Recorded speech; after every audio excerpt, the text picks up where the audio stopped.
So ಅದು ಒಂದು reception ಇತ್ತು, ಅಲ್ಲಿಗೆ ಹೊರಡೋಕ್ಕೆ ಲೇಟ್ ಆಗ್ತಾಯಿತ್ತು ಅಂತ ನಾನು ಐಬ್ರೋಸ್ ಮಾಡ್ಕೊಳ್ಳಿಲ್ಲ. ಮನೇಲೇ ಫೇಶಿಯಲ್ ರೇಸರಲ್ಲಿ ಶೇವ್ ಮಾಡ್ಕೊಳ್ಳೋಣ ಅಂತ ಪ್ಲ್ಯಾನ್ ಮಾಡಿಕೊಂಡೆ. ಆಲ್ಮೋಸ್ಟ್ ಎಲ್ಲ ಆಗಿತ್ತು. ಈ ಸೈಡಿಂದ ಒಂದು ಸ್ವಲ್ಪ ಎಕ್ಸ್ಟ್ರಾ ಇದೆ ಅಂತ ಅನ್ನಿಸ್ತಾ ಇತ್ತು, ನೋಡ್ಬೋದು ಅಂತ ನೀಟಾಗಿ ಬಂದಿಲ್ಲ, ಜಸ್ಟ್ ಸುಮ್ಮನೆ ಮಾಡಿಕೊಂಡೆ. And now I will show you ಈ ಕಡೆ ಹಿಂಗೆ ಮಾಡಿಕೊಂಡೆ ಆಯಿತಾ, ವಿಚ್ ಇಸ್ ಫೈನ್. ನಂಗೆ ತುಂಬ ಸ್ಪೇಸಸ್ ಇದೆ, ಬಟ್ ರಿಯಲ್ ಟ್ಯಾಲೆಂಟ್ ನಾನು ಈ ಕಡೆ ತೋರಿಸ್ತೀನಿ.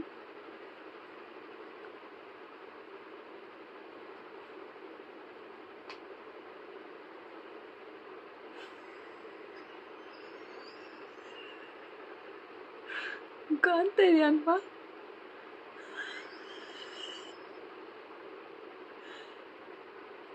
ಇದು ನನ್ನ ಥಿಕ್ ಐಬ್ರೋಸ್ ಅಂತ ಇರೋದು, ನಾನು ಮಾಡ್ಕೊಂಡಿರೋದು ಇದು. ಒಂದು ಸ್ವಲ್ಪ ಮೇಲ್ ನೋಡಿ ಮಾಡ್ಕೊಂಡಿದ್ದ ತಕ್ಷಣ ಎಷ್ಟು ಶಾಕ್ ಆಯಿತು ನನಗೆ ಅಂದರೆ,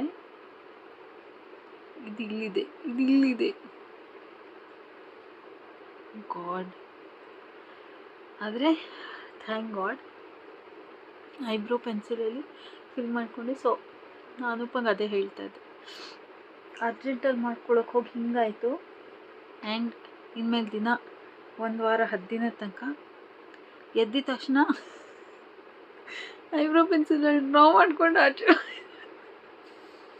ಓ ಗಾಡ್, ಫಸ್ಟ್ ಟೈಮ್ ನನ್ನ ಐಬ್ರೋಸ್ ಹಿಂಗಾಗಿರೋದು. ಇಷ್ಟಿನ್ನಾಗಿ ಇಲ್ಲಿ ನೋಡ್ಬೋದು, ಇಲ್ಲಿರೋದು ನಂದು ಇಷ್ಟು ಹಿಂಗೋಯ್ತು ಅಂತ ನಂಗೆ ನಿಜವಾಗ್ಲೂ ಗೊತ್ತಿಲ್ಲ.